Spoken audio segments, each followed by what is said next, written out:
Boa noite, pessoal. Boa noite. Que alegria estarmos juntos mais uma vez aqui nesta casa bendita, que nos acolhe tão bem, que nos socorre, que nos instrui e nos dá oportunidade aí de trabalho, de estudo, né, que é tão importante para a nossa caminhada evolutiva. O tema hoje, né, como o Paulo falou, Espiritismo e Bíblia. É um tema que eu considero muito importante, porque muita gente desassocia o Espiritismo da Bíblia, muita gente acha que o Espiritismo não é coisa de Deus, porque supostamente não está na Bíblia, e muitos espíritas acham que não devem estudar a Bíblia porque é coisa do passado, coisa ultrapassada, né? Tem gente que diz que a Bíblia é cheia de preconceitos, tem gente que diz que a Bíblia é preconceituosa, quando na verdade nós vamos ver que não é bem isso. A gente vai perceber que a gente repete muito mais coisa do que na verdade nós temos consciência. Por isso é fundamental que nós espíritas estudemos a Bíblia.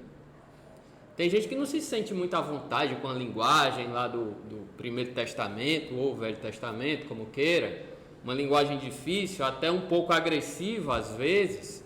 Tem gente que se adapta, se afiniza mais com o estudo unicamente do Pentateuco de Kardec, o que não é na verdade nenhum problema, não há problema nisso, porque no Pentateuco de Kardec tem todas as informações que a gente precisa para a nossa reforma íntima, tem todas as informações que a gente precisa acerca das leis divinas, né, que a gente está vivenciando.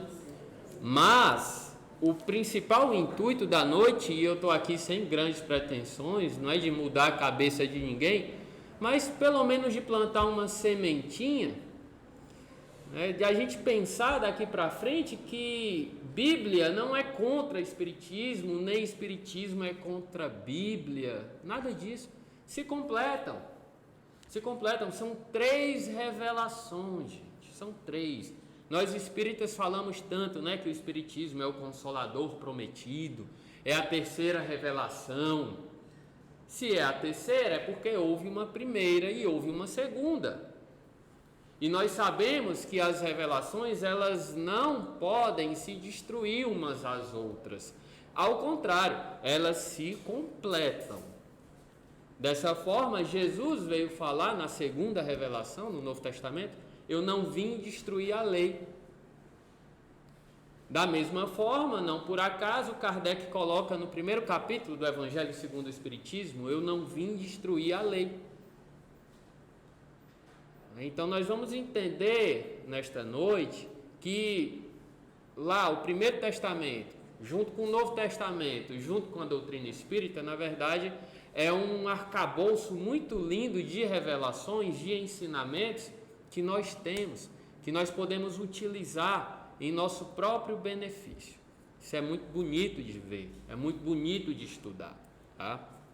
Então, como nós vamos falar de Espiritismo e Bíblia, vamos por ordem cronológica. Muitas pessoas acham que a Bíblia é um livro só, né? A Bíblia Sagrada. Na verdade, gente, a Bíblia é um conjunto de livros. São vários livros que foram todos unidos em um mesmo arcabouço que deu origem à Bíblia Sagrada. É importante a gente dizer que a Bíblia ela foi escrita ao longo aí de centenas de anos. Desde lá do primeiro livro da Bíblia, que é Gênesis, até o Apocalipse. Vão aí quase 16 séculos, olha, quase 1.600 anos, do primeiro livro da Bíblia até o último. É muito tempo. Por isso que a linguagem da Bíblia, ela muda tanto do Velho Testamento para o Novo Testamento. Por isso que às vezes é tão difícil a gente hoje, no século XXI, compreender a linguagem lá do Velho Testamento. Por isso que sempre que a gente estudar a Bíblia, é preciso que a gente contextualize o que estava acontecendo naquela época, qual a linguagem que o pessoal usava naquela época. E olha só, nem todas as Bíblias são iguais. Por exemplo, as Bíblias católicas, elas têm 73 livros. As Bíblias protestantes têm 66. Ou seja, existem diferenças dentro das próprias Bíblias. Tem Bíblia que tem mais livros, tem Bíblia que tem menos livros. Olha que interessante. E certa vez, um palestrante muito conhecido na doutrina espírita, Haroldo Dutra Dias, ele estava fazendo uma palestra sobre esse tema, Bíblia e Espiritismo. E o tema da palestra era Armadilhas da Bíblia. Aí ele pegou e comentou, olha gente, primeiro ponto, essa palestra foi até em Fortaleza, ele comentou, primeiro ponto, não há armadilhas na Bíblia. A gente é que falseia, que interpreta errado ou que não estuda o suficiente, porque a gente só costuma ler, a gente não costuma estudar, que é completamente diferente. Não há armadilhas na Bíblia. Bom, falado desse primeiro momento acerca da Bíblia e o Espiritismo. As pessoas dizem, mas o Espiritismo não está na Bíblia, isso não é de Deus porque não está na Bíblia. Claro que o nome Espiritismo, reencarnação, médium, não podia estar na Bíblia, porque esses vocábulos só foram trazidos ao mundo por Allan Kardec no século XIX, lá em 1857, com o Livro dos Espíritos. É evidente que não estaria com este nome na Bíblia, mas os ensinamentos trazidos pela doutrina espírita estão todos na Bíblia. E nós vamos entender na noite de hoje. Gonçalo, reencarnação está na Bíblia? Tá. Em abundância, inclusive. Gonçalo, mediunidade está na Bíblia? Tá. Em abundância também, inclusive. A Bíblia é repleta de fenômenos mediúnicos, tá? Só não está com esse nome porque o nome não existia. Aí as pessoas falam, mas está lá no Velho Testamento que Deus não gosta desse negócio de intercâmbio com o mundo dos mortos, não. A Bíblia proíbe a comunicação com os mortos, a Bíblia não fala de reencarnação. Gente, é verdade que a Bíblia proibiu o intercâmbio com os mortos? O que é que vocês acham? É verdade? É verdade. É verdade. A Bíblia proibiu o intercâmbio com os mortos. Mas o interessante é que não foi todo o intercâmbio. A pessoa pega, a Bíblia proibiu o intercâmbio com os mortos, faz um balaio só e joga na nossa mente, e a gente tem que aceitar isso, quando na verdade isso não é a realidade. Nós vamos entender que não foi todo o intercâmbio com os mortos. Houveram proibições, várias, centenas, no Antigo Testamento. E essa proibição da comunicação com os mortos está em um rol de outras proibições que não se aplicam mais aos tempos que nós estamos vivendo. Exemplo, Deuteronômio capítulo 21, versículo 18 a 21. Os filhos desobedientes e viciosos devem ser mortos. Você vai fazer isso hoje em dia? Quem tem coragem de apedrejar um filho? Jamais, né? Mas isso está na Bíblia. Está em Deuteronômio. E aí a gente compreende que era uma lei de regulação social para aquela época, para aquele povo. Diferente, por exemplo, dos 10 mandamentos. Os 10 mandamentos são leis atemporais. Então Moisés trouxe leis eternas, que não vão mudar, os 10 mandamentos, por exemplo, e Moisés trouxe leis de regulação social. Por exemplo, essa que eu acabei de ler. Por exemplo, a da comunicação com os mortos. Vamos para outra lei trazida por Moisés, apedrejar os adúlteros.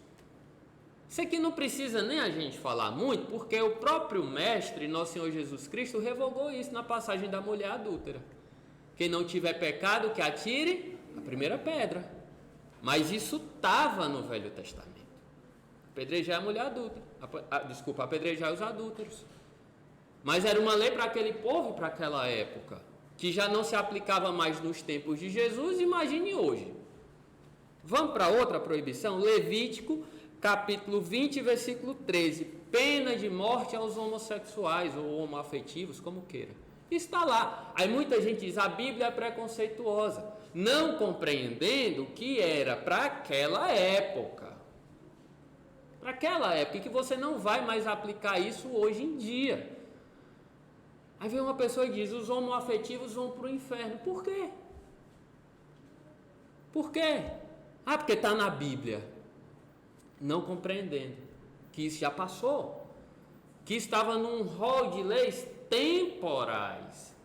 Que essas leis eram para crianças espirituais.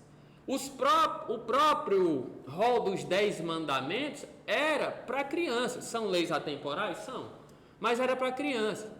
Quando você está educando um filho, raciocina aí no tanto de não que você fala para o seu filho. Menino, não faça isso, não suba na cadeira, não suba no sofá, não suba nesse degrau. Aí você pega os 10 mandamentos, olha a quantidade de não que tem. Não cometereis adultério, não matareis, não roubareis. Porque era para criança, gente. Era para criança. Então, muita gente não compreende isso. Esse rol de leis temporais. Bom, mas efetivamente houve a proibição de consulta aos mortos. Houve. Primeiro ponto. Se houve a proibição, é porque a consulta é possível. Não se proíbe algo que não existe. Então, se Moisés proibiu, é porque era possível consultar os mortos. É o primeiro ponto. O segundo ponto. Foi toda proibição? Foi toda consulta que foi proibida? Não foi. Nós vamos falar quais consultas foram proibidas daqui para frente. E o terceiro ponto, que a gente não se atenta: divergência nas traduções. Isso é muito importante, porque a maioria das Bíblias que estão circulando hoje são traduzidas de uma forma equivocada, errônea e cheias de preconceitos. E aqui eu vou trazer versículos traduzidos de uma forma deturpada e vou trazer o original para a gente entender a diferença de um para o outro. Eu vou falar do mesmo versículo, só que ele deturpado e ele na sua forma original. Versículo deturpado: quando entrarem na terra que o Senhor seu Deus dá a vocês, não procurem imitar as coisas repugnantes, não se dediquem à adivinhação, à magia, não faça presságios, não pratiquem cantos, não procurem os médiuns, não consulte os espíritos. O Senhor tem repugnância dessas coisas. Aí eu faço uma interrogação: médiuns? Será que essa palavra está na Bíblia, médiuns? Ou será que alguém colocou? Não podia estar, porque essa palavra não existia. Fica evidente que alguém colocou essa palavra médium, porque ela só foi criada no século XIX. Agora vamos para o versículo original para a gente ver a diferença. Quando entrares na terra que Javé teu Deus te dá, não aprendas a fazer abominações. Não consultareis adivinhador, feiticeiro, agoureiro, nem cartomante, nem bruxo, nem mago, nem semelhante, nem necromante. Tinha médium? Não tinha. No original não tinha. Aí vem alguém cheio de preconceitos e diz: opa, feiticeiro, agoureiro, bruxo, isso é médium. Pai, taca médium na Bíblia. Sem estar. Aí a pessoa lê hoje e diz: médium não é de Deus. Estão compreendendo? Isso eu peguei um versículo. Vou pegar outro. Levítico capítulo 19, versículo 31. Não recorram aos médiuns, nem busque a quem consulta espíritos, pois vocês serão contaminados por eles. Mais uma vez a palavra médium, né? Mais uma vez. Não consulte espíritos. Não, será que isso está certo? Não consulte espíritos? Aí eu pulo lá para o Novo Testamento, Mateus capítulo 17. A transfiguração de Jesus no Monte Tabor. Jesus sobe lá no Monte Tabor com João, Pedro e Tiago. Vocês lembram o que é que acontece lá no Monte Tabor? O que é que acontece? Se manifesta quem lá? Elias e Moisés. Eles estavam vivos, encarnados? Não. Estavam mortinhos da Silva. Será que Moisés chegou para Jesus e puxou a orelha de Jesus? Será que ele puxou a orelha de Jesus? E disse, não pode me consultar não, que eu estou morto. Claro que não, né, gente? Evidente que não. Ali era Jesus mostrando que sim, é uma lei natural, esse intercâmbio com o mundo dos mortos, o mundo dos desencarnados, que estão vivos e se bobear mais vivos do que nós. Ali estavam Moisés e Elias. Mas será que isso não é para aquele tempo e para aquela época da consulta aos mortos? Será? Agora a gente vai para o versículo original. Não vos virareis para os adivinhadores e encantadores, não os busqueis, contaminando-vos com eles. Tem a palavra médium? Não tem. Tem consulte os mortos? Nesse não tem. E só para a gente deixar claro, eu vou para um último versículo, para encerrar essa discussão de tradução. Olha o versículo deturpado como está. Voltarei o meu rosto para quem consulta os espíritos ou procuram médiuns para segui-los, prostituindo-se com eles. Isso é o deturpado. Aí vem o original, né? Levítico capítulo 20, versículo 6. Quando alguém se virar para adivinhadores e encantadores para se prostituir com eles, eu porei a minha face sobre eles. Mais uma vez, gente, tem a palavra médium? Não tem. Aí vem alguém com alguns preconceitos ainda, coloca a palavra médium na Bíblia e distribui. Aí a pessoa desinformada, que não procura o estudo, por N razões, que não cabe a gente julgar, lê e diz: espiritismo não é coisa de Deus. Isso eu estou falando de tradução. Estou falando de tradução. Mas de fato, Moisés sim, ele proibiu algumas comunicações. Isso não é novidade. Não tinha médium, nada disso. Tinha profeta, que é a mesma coisa de médium. Profeta era o médium do Velho Testamento. Mas por que Moisés proibiu algumas comunicações? Porque naquele tempo, pessoal, o povo usava as comunicações mediúnicas para coisas triviais. Com quem que eu vou casar? O que vai acontecer amanhã? Eu devo ir para a direita, para a esquerda? Isso que Moisés proibia era adivinhações, era necromantes. Necromante não é médium. Necro vem de mortos e mante vem de adivinhação. Adivinhação com os mortos. Foi isso que foi proibido. Gonçalo, como é que você me prova isso? Isso está lá em Números, capítulo 11, versículo 26 a 29. Tinham 2 idosos profetizando no arraial ali de Moisés. O que era profetizar? Era um intercâmbio com o mundo espiritual. Aí chegam para Moisés e dizem: olha, Moisés, Eldade e Medade, que eram os 2 idosos, estão profetizando lá. Vai proibir eles. Aí Moisés diz assim: por acaso você está com ciúme por mim? Só eu posso profetizar? Ah, quem dera que todo o povo do Senhor fosse profeta e que o Espírito do Pai, ou o Espírito de Deus, se derramasse sobre toda a carne. Está na Bíblia isso.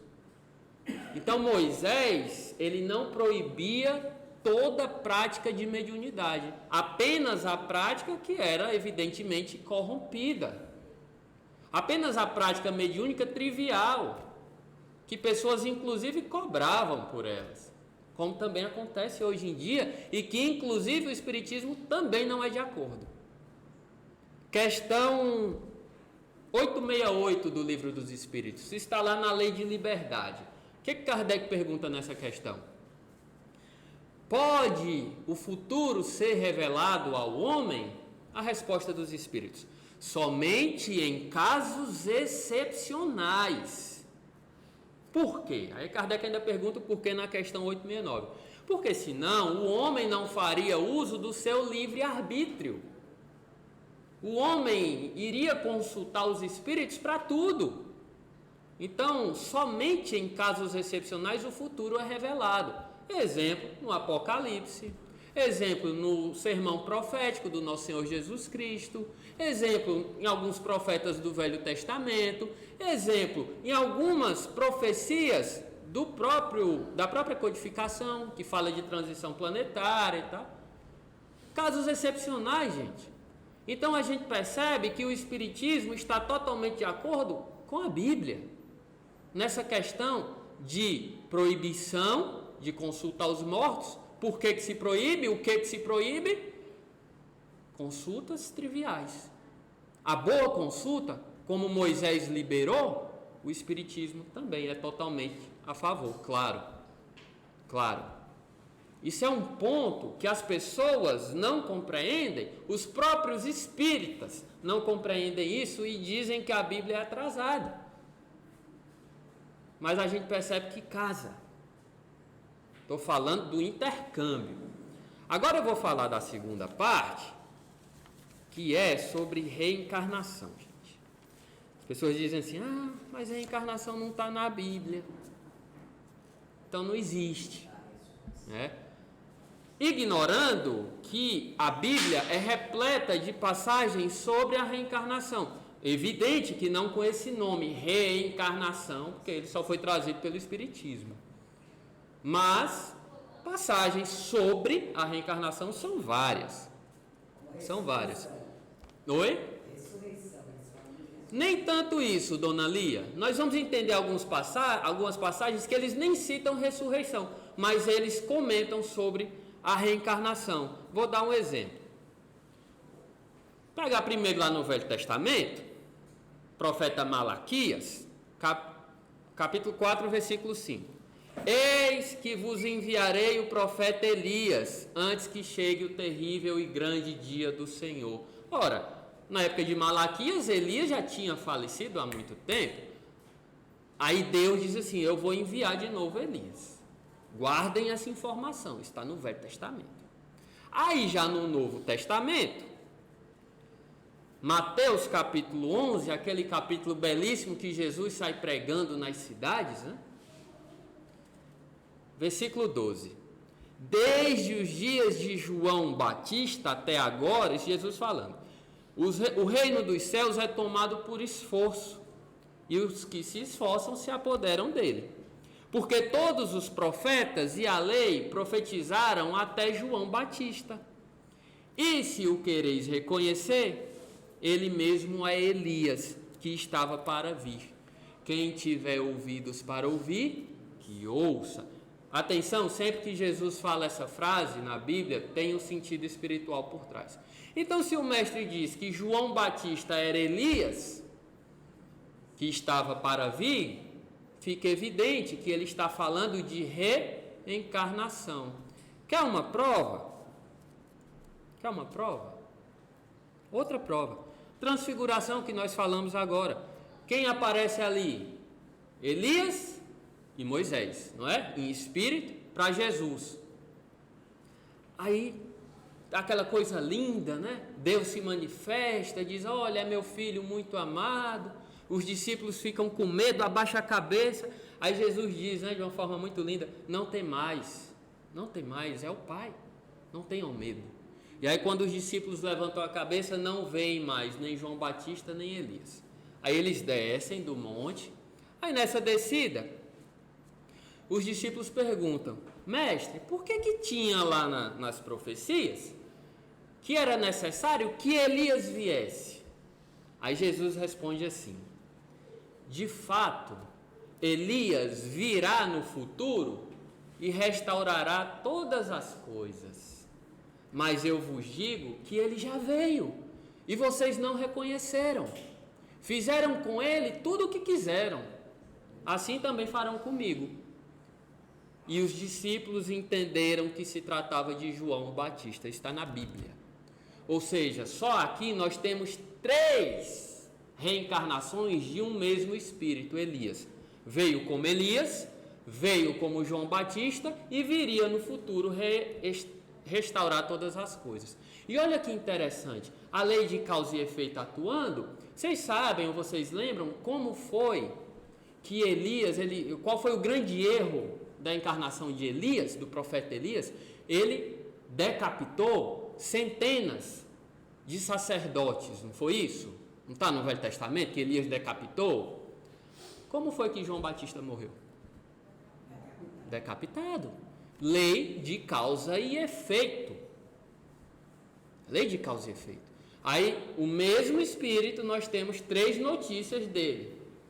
Elias, João Batista e um que viria no futuro. A gente não sabe se já veio, alguns dizem que é Kardec, enfim.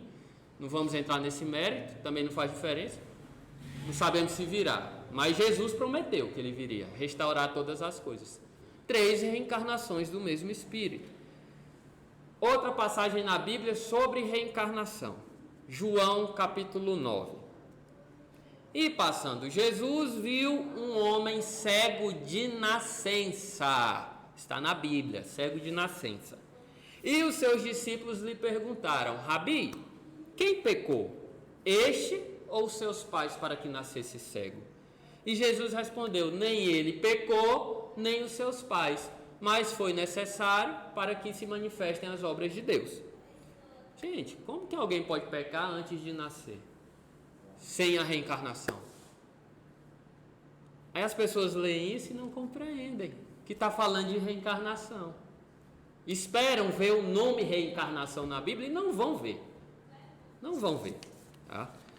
Livro de João, capítulo 3, aquela famosa passagem da visita de Nicodemos a Jesus. Aí Jesus diz assim: em verdade te digo que se alguém não nascer de novo, não pode ver o reino de Deus. Aí Nicodemos, sem compreender, pergunta: mas como pode alguém nascer de novo? Pode alguém, porventura, voltar ao ventre de sua mãe e nascer de novo? É porque aí eu diria que se for por isso eu estou frito, porque minha mãe já morreu. Aí Jesus diz assim: em verdade te digo que quem não nascer da água e do Espírito não pode entrar no reino dos céus. Aí algumas pessoas acham que a água que Jesus está falando faz referência ao batismo, né? Ao batismo. Só que é um pequeno equívoco aí. Porque a água que aquele pessoal daquela época entendia, e isso está no Velho Testamento, água era matéria. Espírito é espírito. Quer uma prova? Gênesis, criação do mundo. E Deus separou as águas de cima das águas de baixo. Matéria quintessenciada e matéria densa. Naquela época o povo acreditava que a terra tinha surgido da água. Aí Jesus continua: porque o que é nascido da carne é carne, e o que é nascido do Espírito é Espírito. Ou seja, ele faz uma analogia: carne está para água, Espírito está para Espírito. Aí Nicodemos diz assim: olha, eu não compreendi isso. Não compreendi. Aí Jesus diz: em verdade te digo que nós dizemos o que sabemos e testificamos o que vimos. Contudo, não aceitais o meu testemunho. Se eu vos falo das coisas terrenas, coisas simples, reencarnação, causa e efeito, vocês não acreditam? Imagine se eu vos falar das coisas celestiais. Como é que Jesus ia falar de pluralidade dos mundos habitados? Como é que Jesus ia falar de fluido cósmico universal? Como é que Jesus ia falar de obsessão? Se ele falando o básico, que era a reencarnação, o pessoal não entendia, e Jesus estava falando com um mestre de Israel, um fariseu, e ele não entendia. É por isso que eu digo, Jesus, ele falou em verdade sobre tudo que a gente estuda no Espiritismo. Mas ele não podia se aprofundar. Falou sobre obsessão, gente? Jesus falou sobre obsessão? Falou. Expulsão dos demônios. Lei de causa e efeito? Pedro, embainha tua espada, porque quem fere pela espada será ferido. Jesus falou sobre pluralidade dos mundos habitados?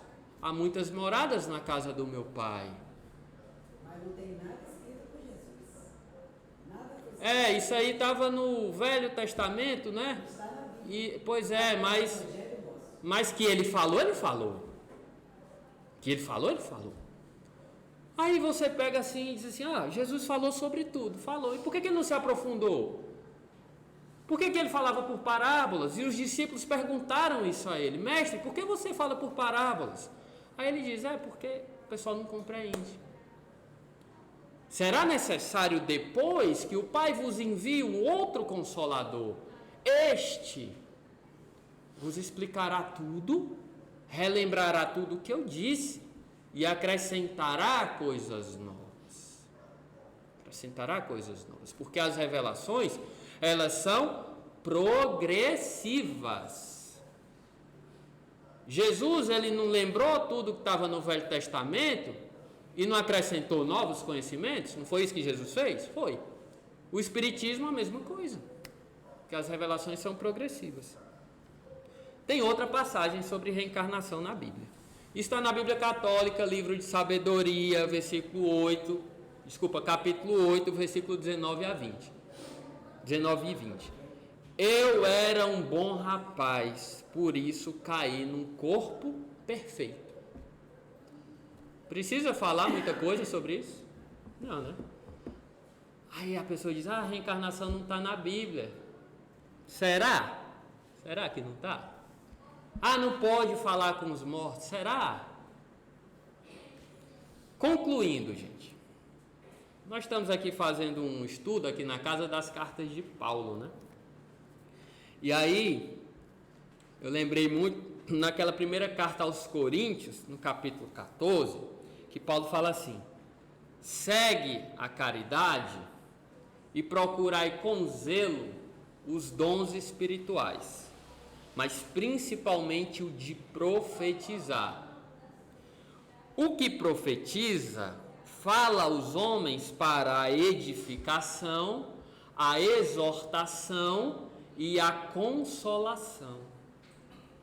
Não é isso que o Espiritismo faz? Não edifica, não exorta e não consola?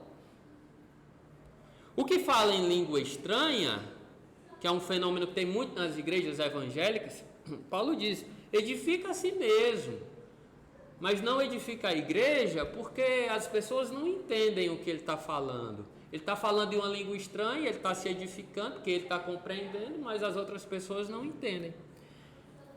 Mas o que profetiza edifica a igreja, na linguagem de Paulo. Quem faz o uso da mediunidade para educar, exortar, consolar, edifica a igreja.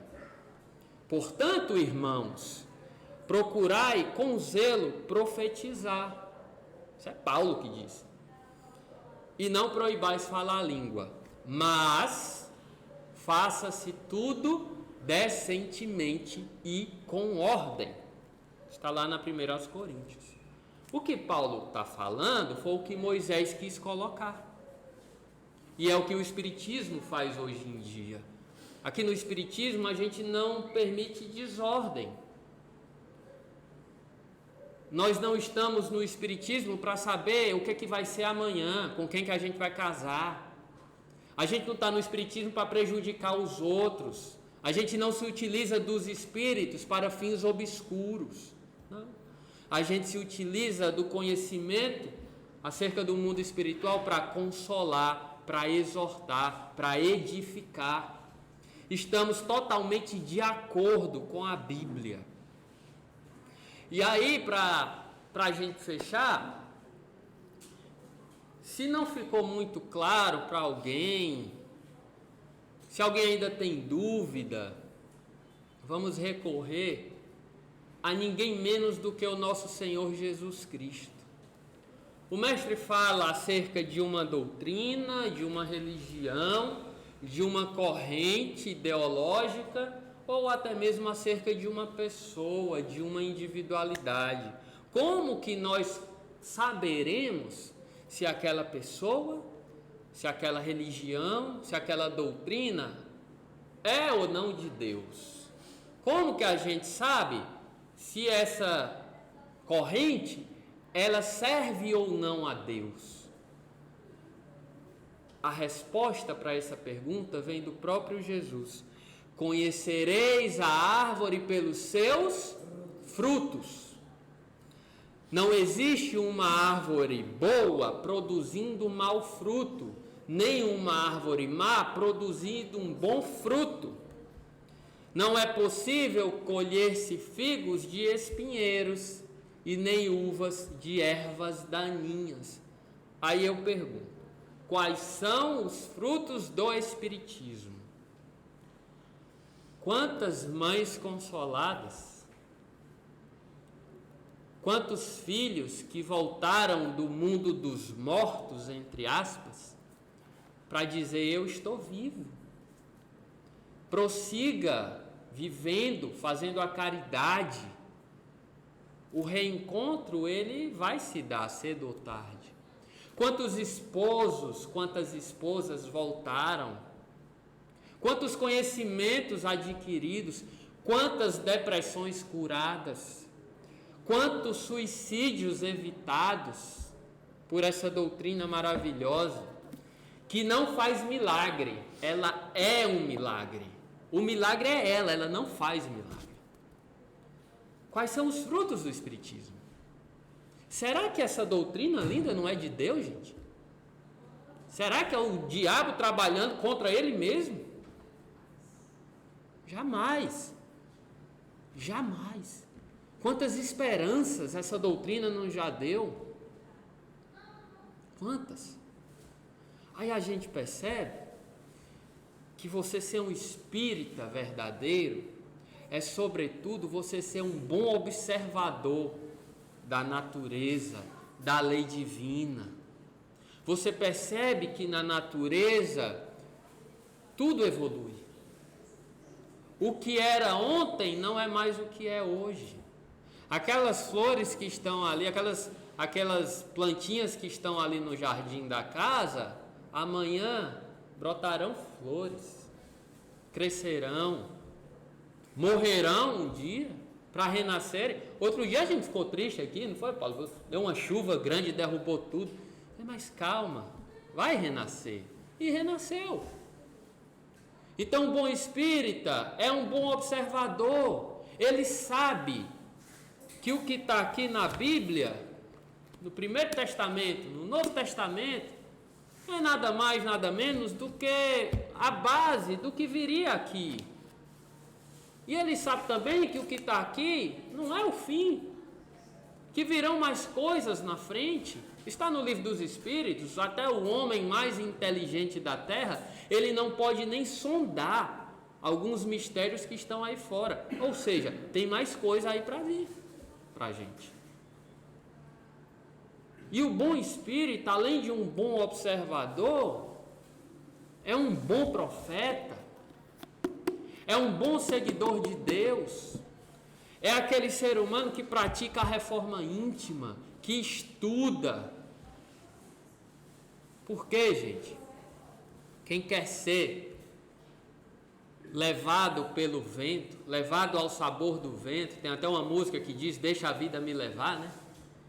Esse não tem condição de fazer um bom trabalho no Espiritismo. Porque o espírita, como diz Natália, que não está aqui hoje, ele não consegue mais pecar em paz depois que ele estuda a doutrina. O espírita, ele tem que ter esse compromisso com a doutrina espírita e com a palavra de Deus, seja na Bíblia, bem estudada, bem vivida, seja na doutrina espírita. Não importa muito. O importante é estarmos prontos para essa evolução, que é inerente a todos nós, é uma lei de Deus. Então, que a partir de hoje a gente possa, como espíritas, olhar para a Bíblia com outro olhar, saber, olha, o que está na Bíblia é o que está no Espiritismo, com outras palavras. E quem está chegando no Espiritismo hoje, quem está frequentando a casa pela primeira vez, saber que o que está na doutrina espírita está totalmente de acordo com o que está na Bíblia. Então é dessa forma que a gente finaliza o nosso estudo da noite. Agradeço muito a oportunidade de trabalho, de estudo. Que Jesus nos abençoe.